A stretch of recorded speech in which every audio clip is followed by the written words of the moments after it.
रूस को रवायती जंगी साजो सामान में यूक्रेन पर बर्तरी हासिल है। रूस दुनिया की दूसरी बड़ी एटमी कुव्वत भी है। लंदन के इंस्टीट्यूट फॉर स्ट्रेटेजिक स्टडीज के मुताबिक रूस की बड़ी फौज के एहलकारों की तादाद 2,80,000 है। रूस की मुसल्लह अफवाज की कुल तादाद 9 लाख है।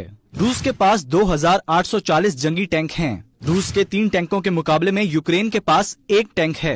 यूक्रेन के मुसल्लह अफवाज की अफरादी कुव्वत 3,61,000 है। 2010 से 2020 के दौरान यूक्रेन ने अपने दफाई अखराजात में इजाफा किया है। 2020 में यूक्रेन का दफाई बजट 4.3 अरब डॉलर तक पहुंच गया था। यूक्रेन का दफाई बजट रूस के दफा पर किए जाने वाले मजमूई अखराजात के 10वें हिस्से के बराबर है। अस्करी माहिरीन का कहना है कि जंगी तैयारों और मिसाइल हमलों के खिलाफ यूक्रेन का दफा कमजोर है, जिसकी वजह से रूसी हमलों से इसकी बुनियादी इंफ्रास्ट्रक्चर को शदीद खतरात लाहक हो सकते हैं। रूस टेक्नोलॉजी में अपनी बढ़तरी की वजह से यूक्रेन की फौज के मवासलात के निजाम को मुनक़ता कर सकता है। यूक्रेन के पास महदूद फासले तक का फिजाई दफा करने वाले और टैंक शिकन हथियार भी मौजूद हैं। इन हथियारों में अमेरिका के फराहम करदा जेवेलिन मिसाइल भी शामिल हैं।